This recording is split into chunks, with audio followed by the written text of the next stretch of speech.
शिव पुराण में जो कथा है उसके अनुसार भगवान श्री राम जी का ये नियम था कि वो प्रतिदिन भगवान शिव की पूजा करते थे, और पूजा ही नहीं करते थे, नियम ले रखा था कि बिना पूजा किए जल भी नहीं पीऊंगा। जल प्यास तो लगी जाती है, इसका मतलब सवेरे जल्दी पूजा कर लो। इसी के लिए यह नियम होता है कि कम से कम खाने पीने के लिए ही आदमी जल्दी से अपना पूजा पाठ कर लेगा, तो जल्दी कर ले, इसके लिए ये व्यवस्था है। इसीलिए उन्होंने नियम ले रखा था कि जब तक पूजा नहीं हो जाती पानी नहीं पीऊंगा, तो जल्दी पूजा कर लेने का सहज में स्वभाव हो जाता है। अब वहां पर गए, अब वहां पर भगवान की पूजा का कोई अवसर नहीं था, समुद्र के किनारे कोई मंदिर भी नहीं था कि जहां जाकर के पूजा कर लें, तो भगवान शिव की पूजा कर नहीं पाए। लोगों ने देखा कि देर हो रही है तो जाकर के पानी ले आए, कहा भगवान पानी पी लीजिए। भगवान ने कहा रख दो। फिर दूसरा गया, वो पानी लेके आया, भगवान पानी, कहा रख दो। जब सभी सेवक थोड़ा थोड़ा पानी लाके रखते गए, भगवान किसी का नहीं पी रहे थे, तो किसी ने पूछ लिया महाराज आप जल भी नहीं पी रहे हैं?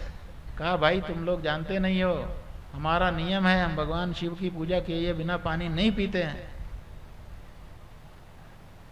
तो कहा अच्छा, न कृतम दर्शनम संभोः गृह्यते च जलम कथम सस्वामिनः परेशस्य सर्वानंद प्रदस्य वै।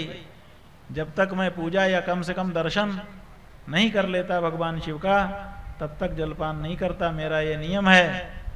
तो सब लोगों ने कहा ठीक है महाराज, हम आपको अभी पूजा कराए देते हैं।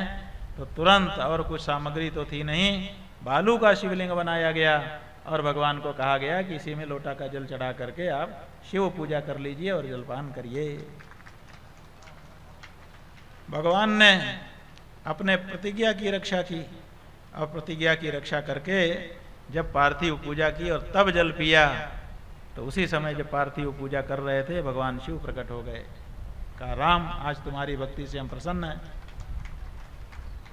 भगवान ने कहा महाराज अगर प्रसन्न है तो वरदान दीजिए। कहा मांगो।